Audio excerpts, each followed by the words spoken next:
先问大家一个问题，你有没有发现，最近追短剧的时候，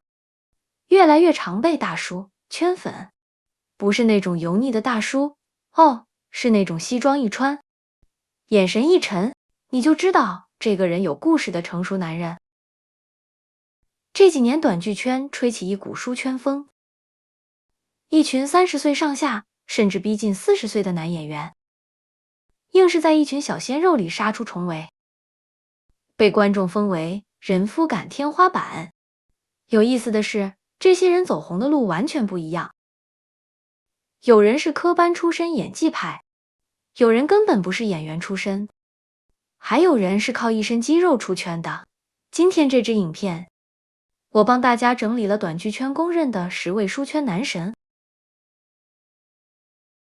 从最年轻的小孩叔一路排到最有大叔感的真大叔，看完你就知道为什么这群成熟男人能让观众集体刻上年上。记得看到最后，我会问你们一个问题，想好答案留言告诉我。好，我们开始。第一位要说的是刘晓旭，今年才28岁，其实在这份名单里算是最年轻的一个。但你别看他年纪小，短剧圈的人都叫他小孩叔。这名字听起来矛盾吧？年轻的脸，却演得出中年男人的分量感。他最厉害的地方是很会用眼神说话。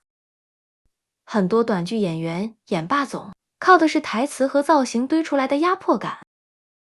刘晓旭不太一样，他会用很细微的表情变化，把角色内心那种纠结、隐忍给演出来。情绪层次比同龄演员明显丰富很多，再加上他一穿上西装，那种禁欲系的疏离感立刻出来，却又不会让人觉得冷冰冰，反而带着一种让人想靠近的温柔感。也难怪不少网友直接把他归类成演技型熟男，觉得他不是靠脸吃饭，是真的把角色琢磨透了才站得住脚。第二位，王凯木，32岁。如果你最近有在追短剧，这个名字你大概率听过。现在短剧市场主力观众偏年轻，00后审美当道，但王凯木反而靠着成熟气质走出一条差异化路。现专攻年上霸总这个赛道，他有几部代表作，像是《柚香》跟《偏宠小风妻》，里面他常常戴一副金丝眼镜，那种禁欲系上位者的气场一下子就立起来，可是骨子里又藏着很深情的一面。这种外冷内热的反差，正是他圈粉的关键。有一次走红毯，粉丝直接留言说，这就是人夫感的天花板。一时间，这个词就变成了他的专属标签。在半熟老公里，他演一个很会引导、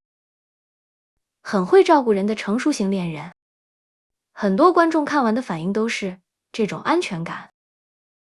真的会让人上头。第三位有点颠覆你的想象，他叫陈思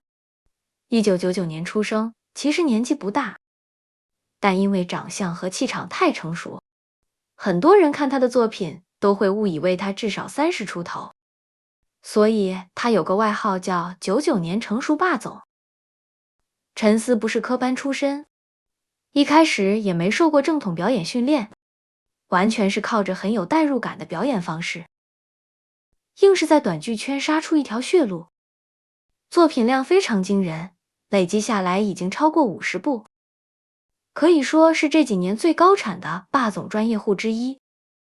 他的角色经常是那种冷脸总裁，西装一上身，年龄感和权威感直接拉满。网友形容他性张力十足，但有意思的是，他也很擅长演出角色内心柔软的那一面，不是只有一种模式化的冷。这种稳定又清晰的角色定位，让他在一片同质化严重的短剧市场里，辨识度特别高。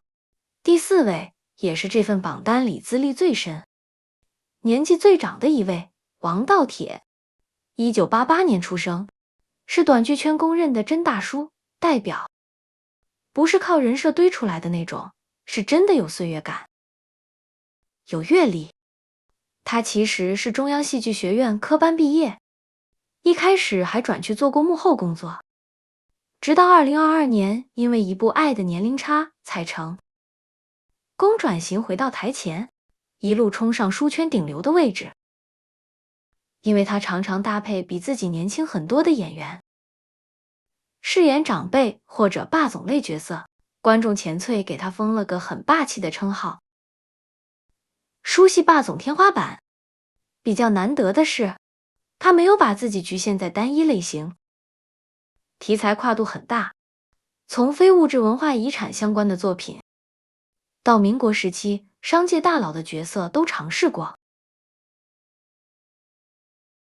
这种愿意跳出舒适圈的选择，也让大家看到一个熟男演员真正的深度跟厚度，而不只是长得成熟这么简单。第5位画风开始不太一样了，曹天凯，1989年生，他的出道路线很特别，是从健身教练跨界过来演短剧的，所以他在这份名单里，身材绝对是数1数2能打的。因为长期健身的底子，他很擅长演那种表面深情，骨子里腹黑的角色，也就是大家常说的渣男专业户。还有各种病娇型男友，在《蜜色临界》跟他肆意妄为这2部作品里，他塑造的角色都让人印象深刻。他还有几个经典名场面，被粉丝反复截图玩梗，像是穿西装但故意露出线条，或者用腹肌开瓶盖这种画面，兼顾了视觉冲击力跟角色记忆点。私底下他其实蛮幽默的，跟荧幕上那种腹黑感完全是2个人，这种反差也帮他圈了不少粉丝。第6位，王浩真，32岁，短剧圈给他的封号很有意思，叫老干部型熟男。这个称号听起来朴实，但其实是在夸他演技成熟稳重，超越同龄人的水准，尤其擅长那种角色内心在隐忍，在拉扯的复杂情绪戏。从2024年开始，他陆续主演了《晚星与你》、《国民老公带回家》等好几部作品，角色类型跨度很大，霸总、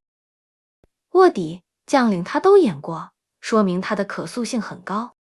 不是被定型在单一形象里。比较反差的是，听说他私底下性格很E，甚至有点社恐，但只要一进组开拍，整个人状态立刻切换，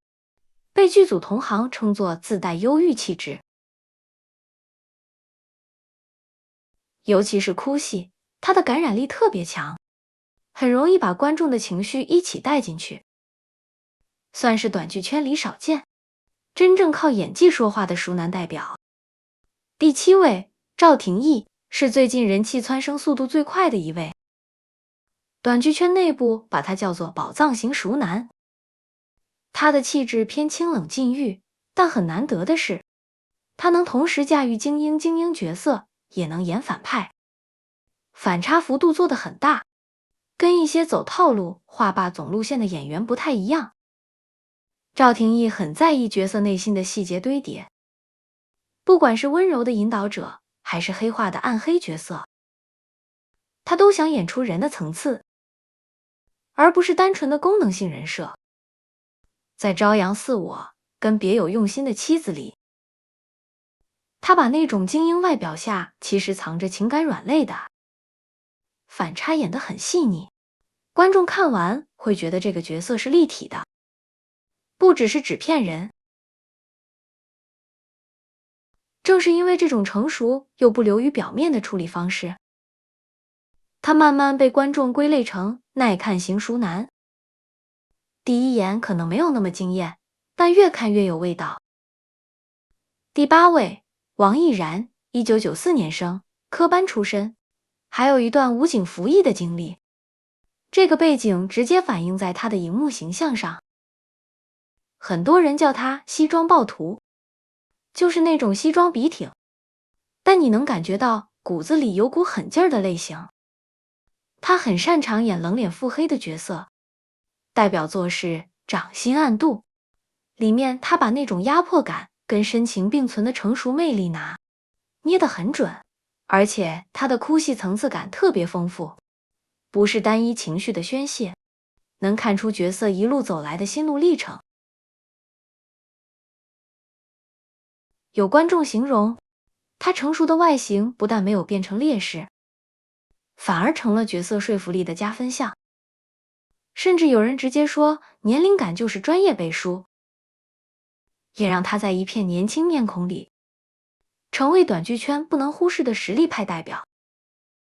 第9位，谢宇旺，1996年生，出身其实很特别，本科念的是播音与主持专业，是后来因缘际会接触表演，才一脚踏进短剧这个圈子。他靠着黑色西装配金丝眼镜的造型，还有那种冷遇气质，很快就打出知名度。最擅长演那种掌控型角色，表面上强势，占主导权，可是内心其实有很细腻的情感牵动。这种反差正是他的魅力来源。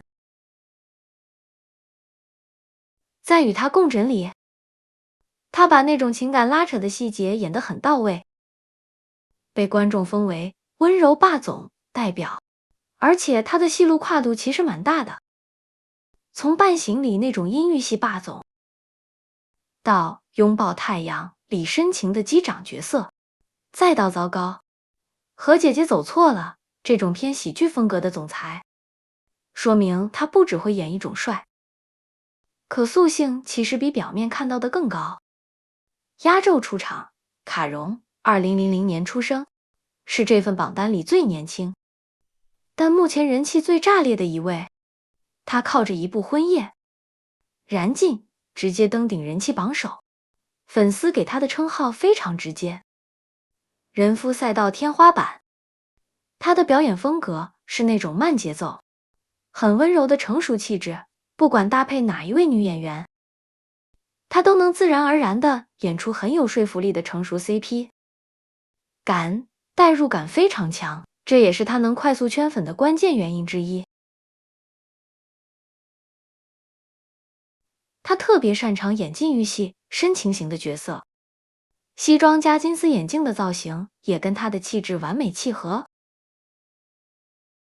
哭戏同样是他的强项，感染力很足，经常让观众一起共情落泪。粉丝甚至半开玩笑说他是焊死在人夫赛道，意思是这条路线他走得又稳又深，短时间内很难有人取代。